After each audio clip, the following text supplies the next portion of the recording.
it is Jo from Minerva, and today we're going to do a short tutorial on how to make a makeup bag, and it's suitable for beginners.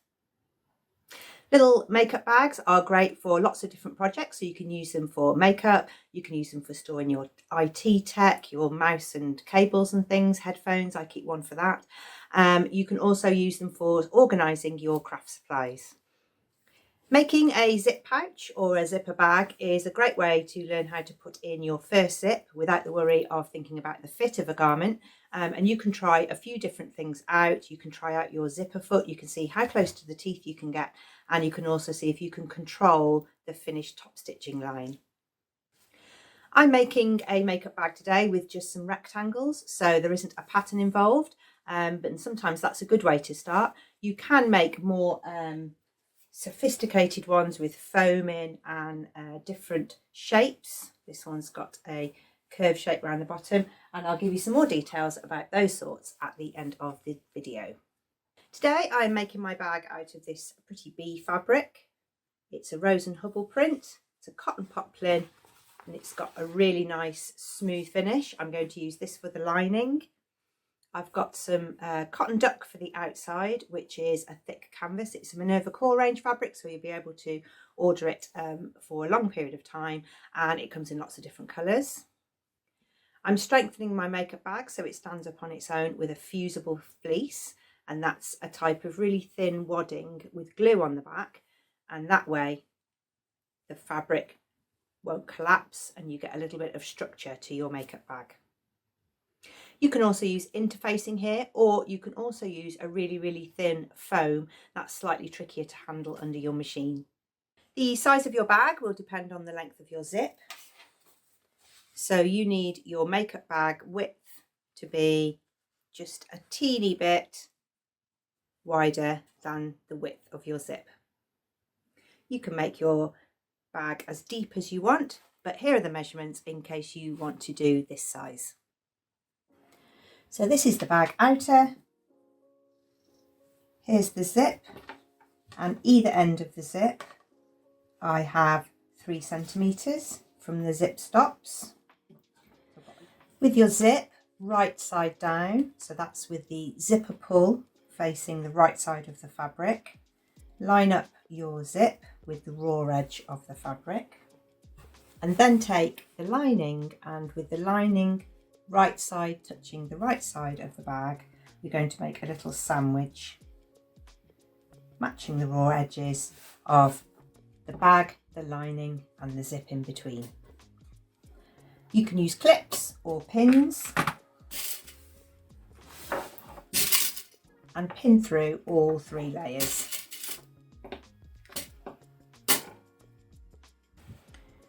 If you're finding it tricky to line up the bit of zip that has the zip pull on, because the zip pull does sort of kick the tape away a little bit from the raw edge, you can either try a little bit of basting tape. So this is a washable tape, and you can stick that along here. In fact, you could stick it along the whole length of the zip, or you could use a glue pen, and this is a temporary glue pen. It's used in quilting actually, but it's really good for just holding things steady while you sew a particular seam allowance. So I'm going to stick that down, and now I can pin on top and it will wash away afterwards. Sew down here. In an equal distance, so you have the same amount of tape showing. Don't go too close, especially if you've wadded your fabric, because it will catch in the zipper teeth. Sew at 6 millimeters all the way along this edge, and you're going to use that same seam allowance when you sew the other side of the zip. This is where you get to select one of the zipper feet out of your machine kit. So you normally get one that comes with your machine. This one's quite a slim one. If you don't have one or you've lost yours, you can buy an adjustable foot from our website, and that's great because you can move the foot position to wherever you want on the foot plate, and make sure that the needle clears the foot, and the foot is super slim so you can get really close to your work. Next, I'm going to attach the other side of the zip So we're going to move those 2 layers that we've attached out of the way. And we're going to do the same with this side. So we're going to put the right side of the outer fabrics together and sandwich that with the inside layer. Now this is where I'm going to use the basting tape because I'm starting to lose a little bit of accuracy.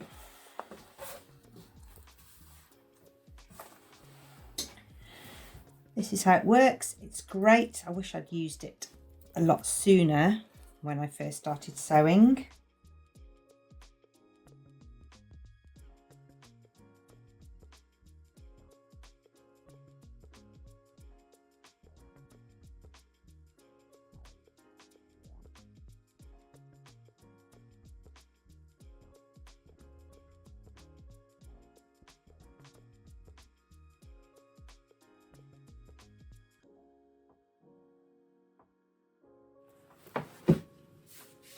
If you don't quite get it right, you can peel it back and apply again.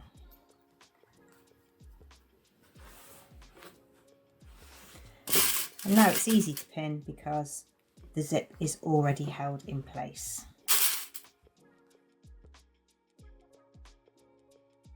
And the tape will wash away.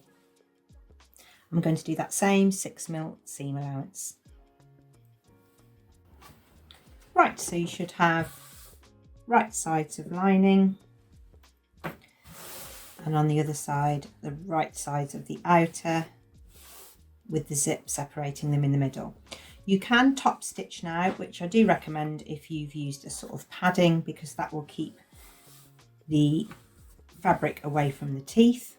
Just make sure that the back is level and you don't get a pinch in the fabric.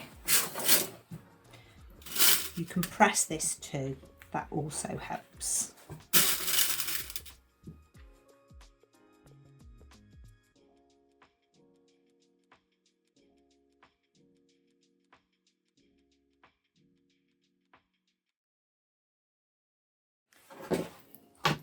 Okay, it's really important now before you move on to assembling your bag that you open your bag up just past halfway, because that is how you're going to turn your bag out. You're going to bring together the 2 outers and the 2 inners. And you're going to match up the side seams and pin or clip.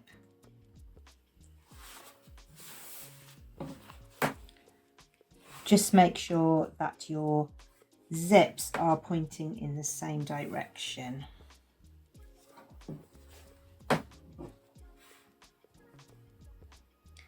And you've lined up the ends of your fabric. Going to pin all the way around this outer.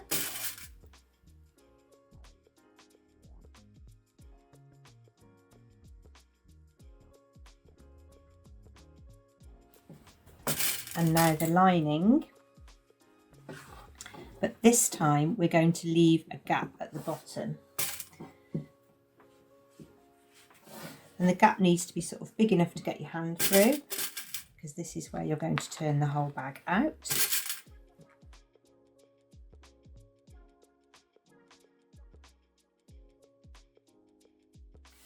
Right, we're going to sew from the opening around the lining.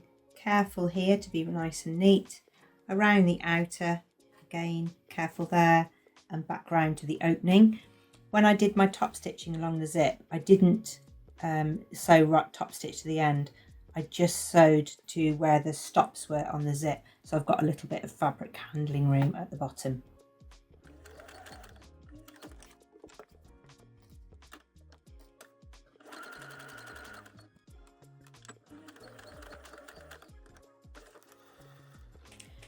Okay, from that turning hole, I'm going to turn everything out.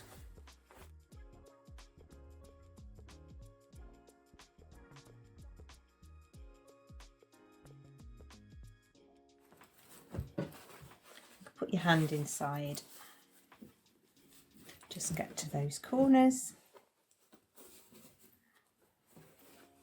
You can hand sew the end of the lining, or you can just run that with a very close machine stitch to the edge. You just make sure that the raw edges are turned in.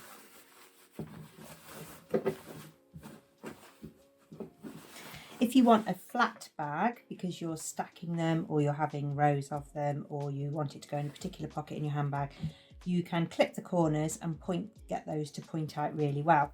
Or, so that's one type of bag, or you can make a flat bottom in it. And to do that, you need to treat the corners differently. So let's start with the outer. You're going to take the corners off and make a triangle shape. So you pinch the corner, and you need to make it so that the two seam lines are on top of each other. And then you can choose the depth of your bag. So I would like the bottom of my bag to be 6 centimeters.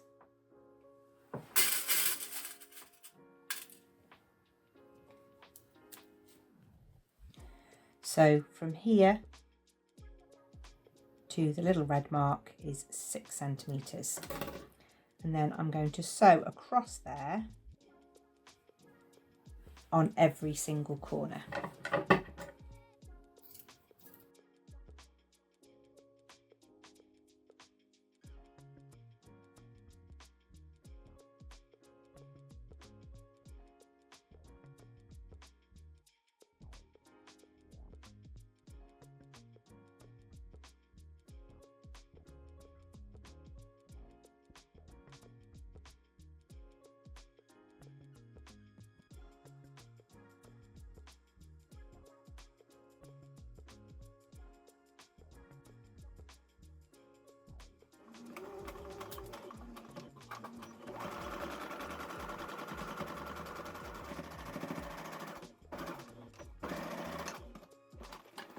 Once you've sewn them, you can then cut off the excess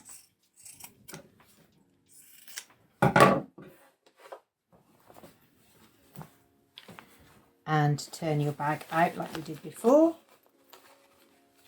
So the last one, you clip the corners and turn it into a flat bag, but this one, when you sew the corners, you get this little T shape.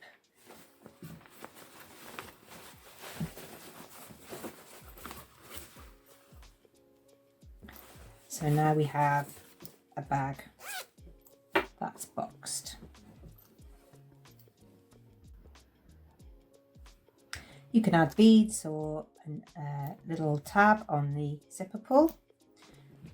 You still need to sew up the end of the lining as before.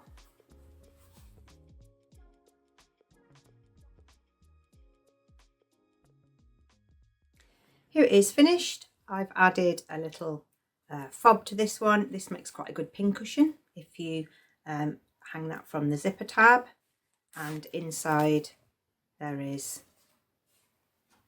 the bee lining, and of course the bottom, using those triangles, has that base shape.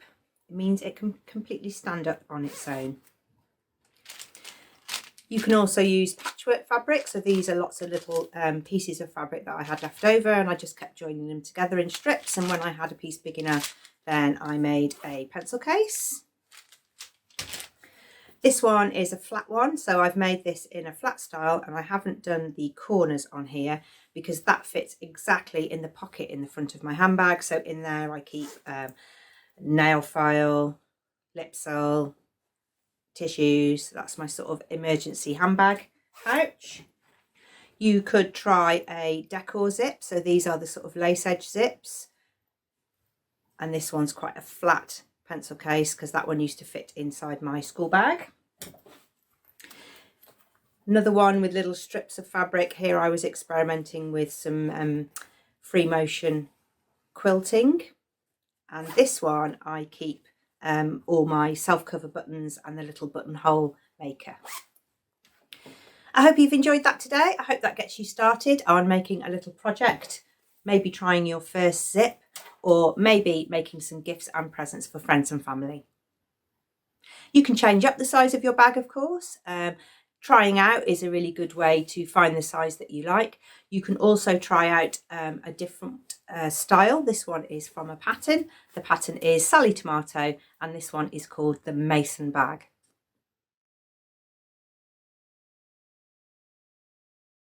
Do head over to Minerva for more inspiration from our makers in the sewing community. You can make an account with us and share your makes too.